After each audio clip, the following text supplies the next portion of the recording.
Ladies and gentlemen, your time is limited, so don't waste it living someone else's life.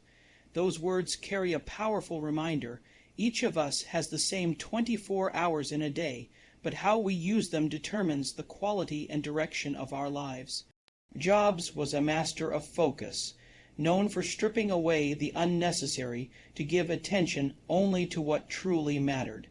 Today, we're going to explore how we can use our 24 hours in the right way, by being intentional, strategic, and purposeful, just as great minds like Steve Jobs have shown us. You know, one of the first things I learned, something that changed how I approached every single day, was the importance of understanding where my time was actually going. Most people think they know. They say, "I'm busy," or "there's never enough time."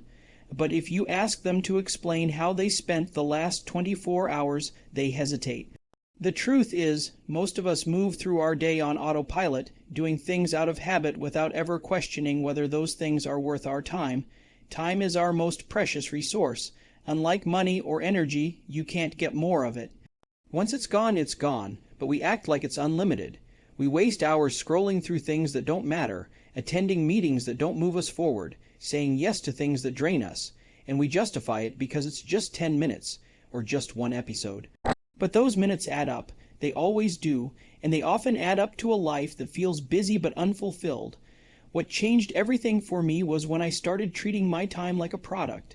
I would ask, is this activity giving me a return? Is it helping me grow, create, connect, or rest in a meaningful way? And if the answer was no, it had to go.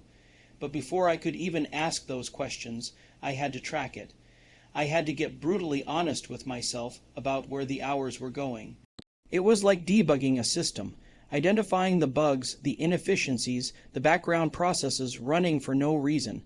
I started paying attention. I'd look at the start and end of my day, noticing the gaps, those lost hours spent in between tasks, those micro decisions that led me to procrastinate or check email for the 10th time. I didn't do it to judge myself. I did it to understand you can't change what you don't see. One of the most powerful things you can do is spend a few days tracking your time, not just your work hours, but all of it. Where does your attention go when you're tired? What do you default to when you're avoiding something hard? When do you feel most alive, and when do you feel most drained? These are not small questions. These are the questions that shape how you use your life.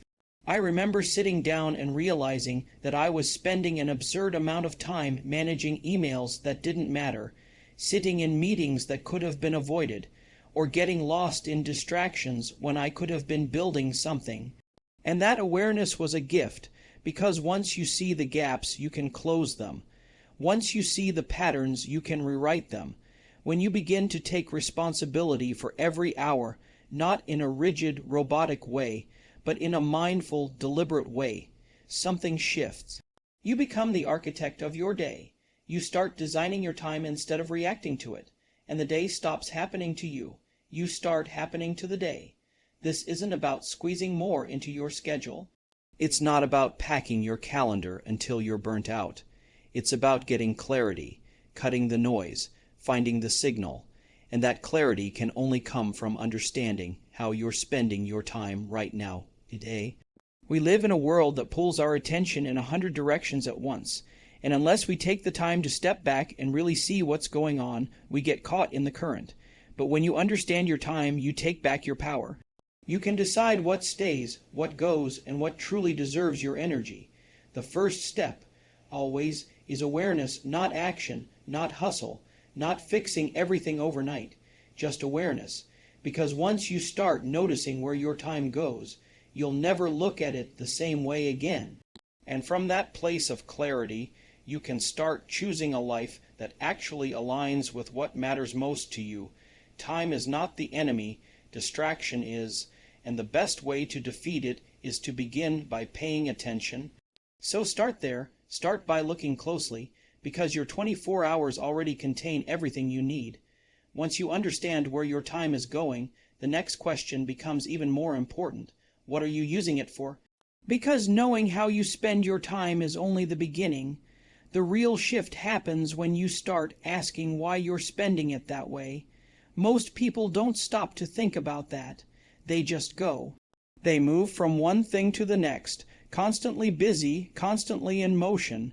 But motion isn't the same as meaning. Activity doesn't equal achievement. You have to be clear about your priorities. I mean crystal clear. Not the kind of vague goals we tell ourselves at the start of a new year, not the surface level stuff we think we should care about. I'm talking about what truly matters to you at your core. If everything is important, then nothing is.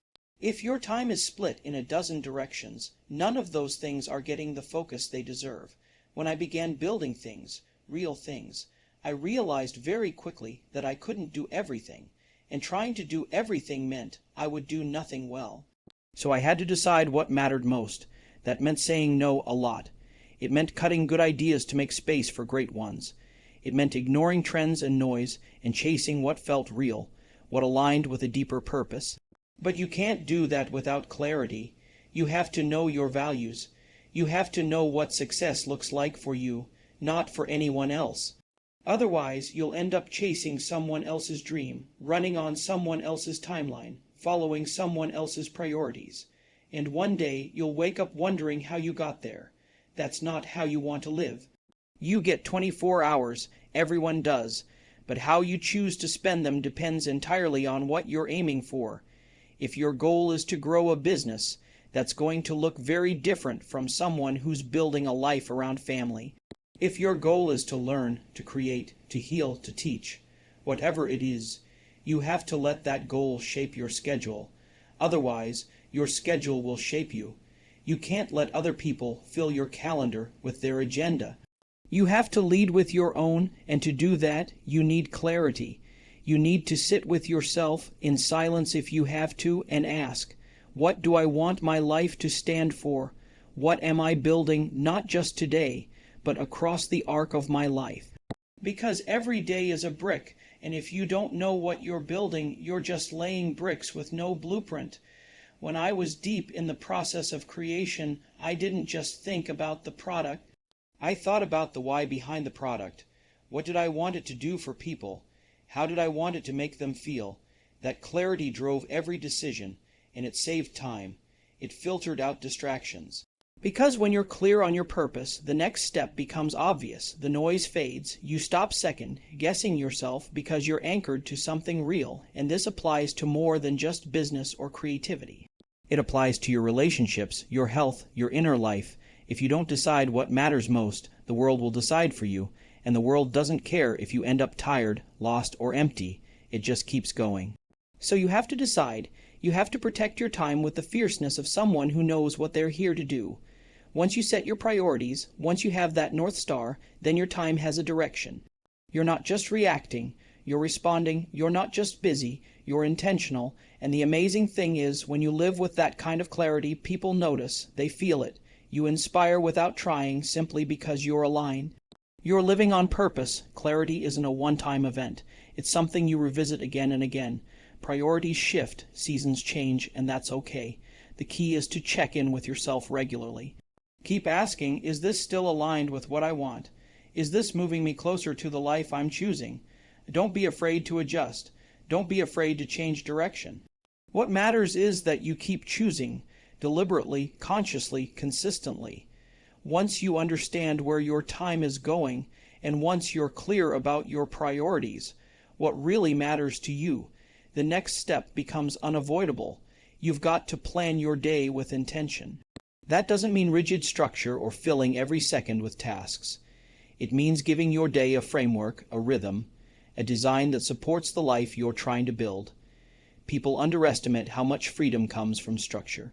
They think planning your day means limiting your creativity or your flexibility, but the opposite is true. Without structure, you fall into chaos, you let urgency overpower importance, you react instead of lead. But when you take a little time to plan, even loosely, you start gaining control over your life. You stop getting pushed around by other people's demands, by distractions, by indecision. You start steering. Every day gives you another shot to move in the direction of your goals. But if you wake up and jump straight into the flood of emails, texts, and to-do lists without clarity, it's easy to lose that day before you even begin. I've lived through that. I've seen how fast a day can disappear when you don't put a flag in the ground and say, "Here's what I'm going to do with it." That's why I like to plan in blocks, not tasks. Time blocks for thinking, time blocks for building, time blocks for resting. Not just a checklist of things to do, but space, real space, for the work that matters. You don't need to micromanage yourself. You just need to protect time for what's important.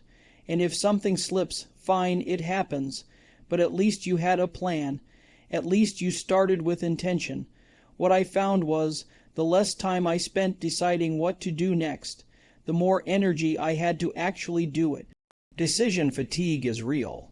If you spend your whole day deciding, switching, jumping between one thing and the next, you burn out without even getting much done. But if you wake up already knowing your first step, what you'll focus on, what deserves your energy, you begin your day from a place of strength. That first hour sets the tone for everything that follows. And this doesn't just apply to work. It applies to everything. If relationships matter to you, block time for them. If health matters, block time for it. If learning, creating, reflecting, whatever it is matters to you, make space for it. Don't leave it to chance. If it's not scheduled, it usually doesn't happen. When I was building things that didn't exist yet, things that required focus, that required imagination, I learned quickly that distraction was the enemy of creation. You can't build anything worthwhile in a scattered mind. You need uninterrupted time, deep time, time to think and to stretch and to make mistakes and get lost in the process. And that kind of time doesn't just appear. You have to make it. You have to defend it. The calendar is one of the most powerful tools we have, not because it keeps us busy, but because it shows us where we're putting our focus. If your calendar is filled with things that don't reflect your values, that's not just a time issue. It's a life issue. So look at your day. Look at your week. Ask yourself, is this schedule helping me become the person I want to be? Is this plan supporting the life I actually want? If the answer is no, then change it. That's the beauty of time. Every morning gives you a reset. Every day is a chance to build again, better, smarter. You don't have to fix everything at once. Just start by designing a day that reflects your priorities. Even if it's only 30 minutes of focused effort or one block of protected time, it matters. It adds up.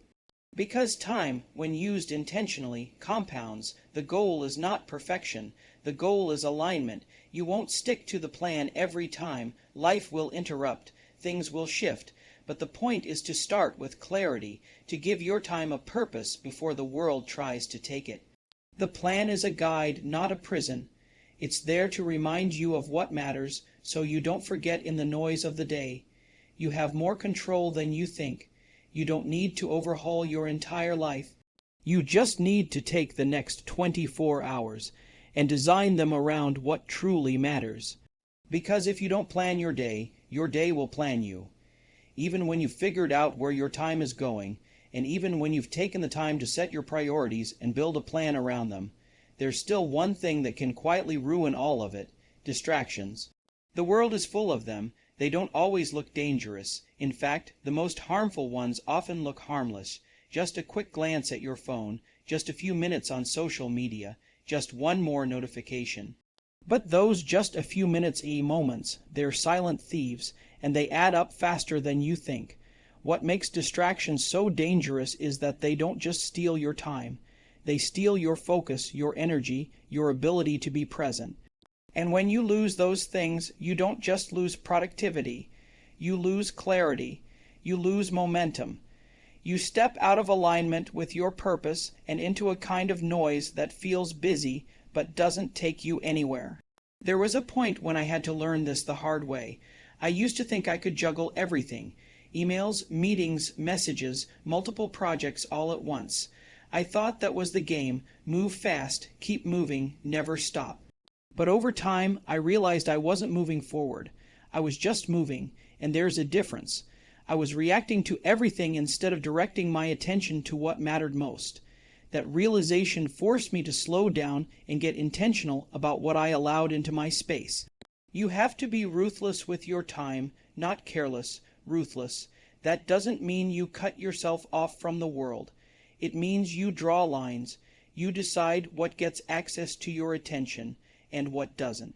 You build walls around your focus, not to isolate yourself, but to protect the work, the thinking, the relationships that actually matter. Because once your attention is gone, the work suffers. And when the work suffers, the vision slips away. People like to say they're great at multitasking, but the truth is, multitasking is just switching rapidly between things and pretending it's the same as doing them well. It's not. The human brain doesn't work that way. Every time you shift your focus, even just a little, you pay a price, a mental tax. It might not seem like much in the moment, but over the course of a day or a week or a year, it's massive. So the goal isn't to manage more, it's to remove more. It's to simplify. It's to get really good at saying no. No to the things that don't align with your values. No to the obligations that drain your time without giving anything back.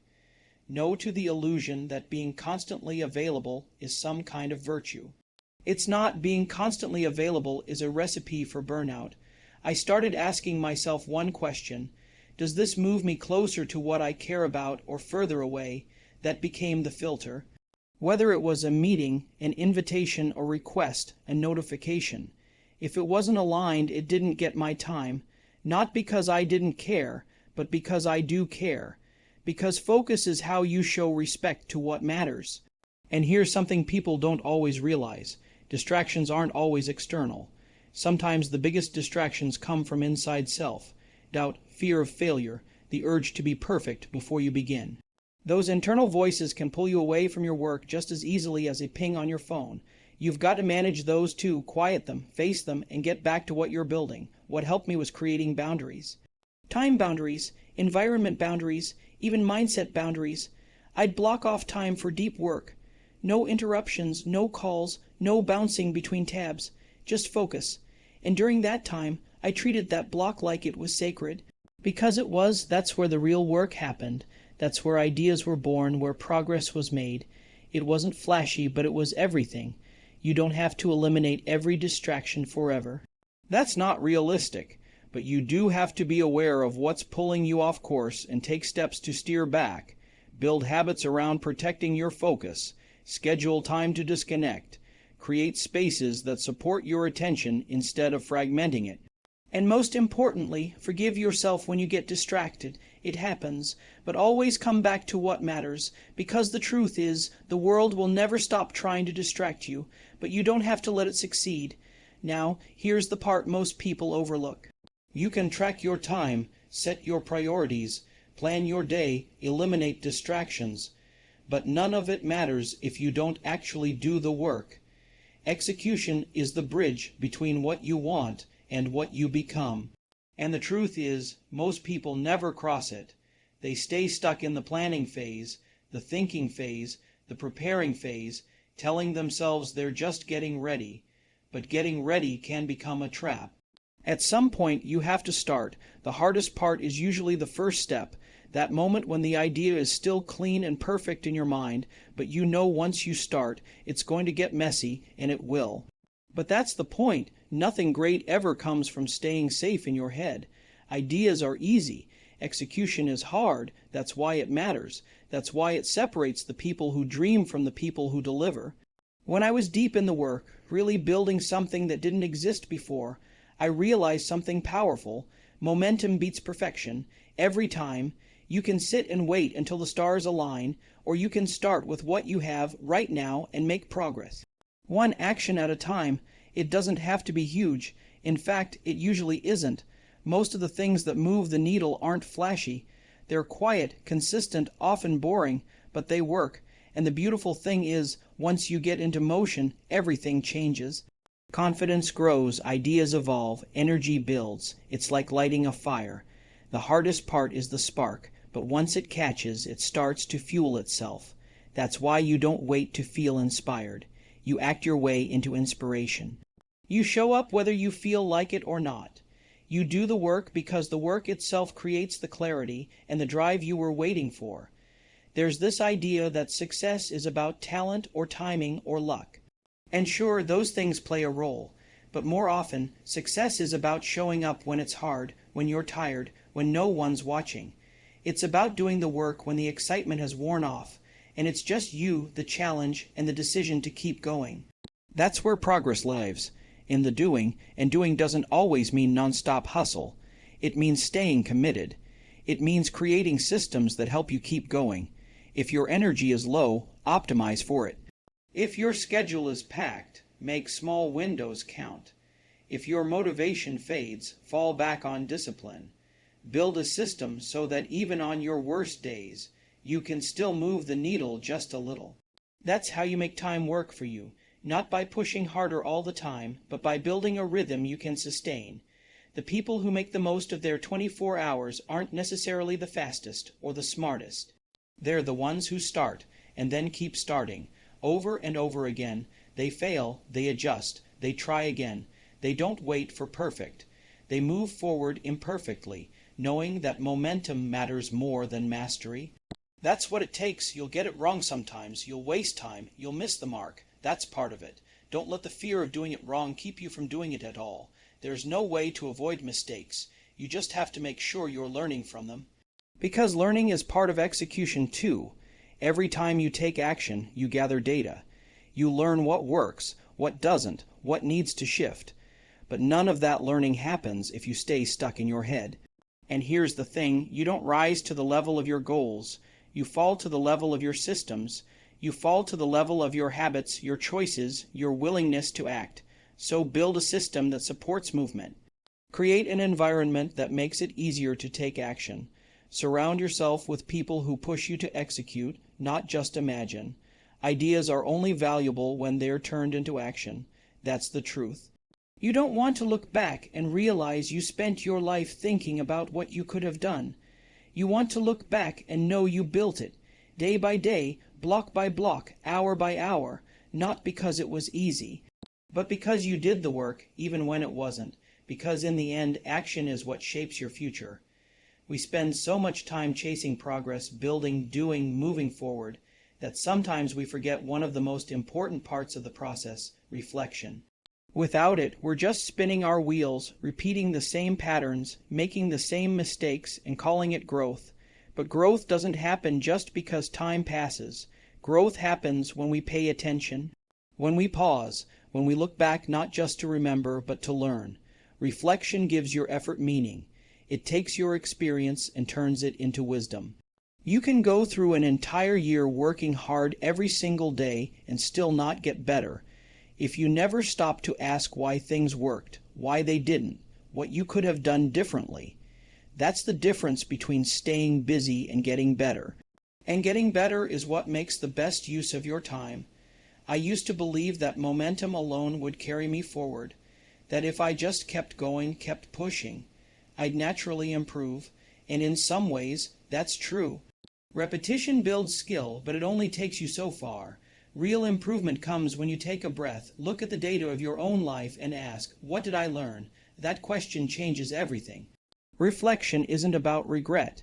It's not about beating yourself up for the hours you lost, or the chances you didn't take, or the time you wasted.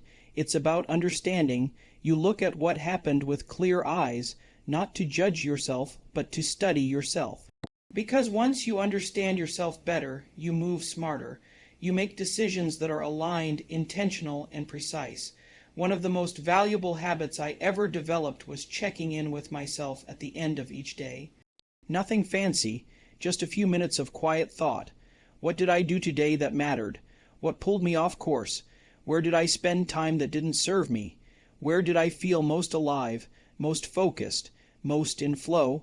You start asking those kinds of questions regularly, and soon you're not just living. You're learning as you live, and that's where real power comes from. You begin to spot patterns. You notice how certain decisions lead to energy while others drain it. You see how some people fuel your creativity and others cloud it. You see how small changes in your morning lead to massive differences by evening. And when you see those patterns, you can adjust. That's the magic of reflection. It lets you course correct before things go too far off track. And this isn't just about your work. It's about your relationships, your health, your mindset. Time is always teaching you something, but if you're not listening, you miss the lesson. We live in a world that's obsessed with speed. Everyone wants to go faster, move quicker, be more productive. But sometimes the smartest thing you can do is pause. Take a breath, step back and ask, is this still working? Is this still what I want? Because clarity fades. Priorities shift, and what made sense a month ago might not make sense today. That's not failure, that's evolution. But if you never reflect, you never evolve, you just keep running, you keep repeating. You burn yourself out thinking you're progressing, when really, you're just stuck on a loop. Reflection gives you back control. It gives you the ability to make the next day better than the last, not by working harder, but by working wiser. It reminds you that your time isn't just a tool for achievement. It's a mirror. It shows you who you are and who you're becoming. And if you don't like what you see, you don't need to panic. You just need to make a change. A small one, a thoughtful one, and you need to start now. That's why I believe in setting aside even a few minutes every week to look at the big picture. Not to obsess over what didn't get done, but to ask the deeper questions. Am I moving in the right direction? Am I showing up the way I want to? Am I proud of how I spent my time? Those questions aren't always comfortable, but they are necessary, because life isn't just about what you do with your 24 hours. It's about what those 24 hours are doing to you. And unless you stop to look, you'll never really know. So take the time to reflect, even in the busiest seasons, especially in the busiest seasons, because that's where the insight lies. That's where the clarity returns. That's where you find the wisdom to use tomorrow better than today.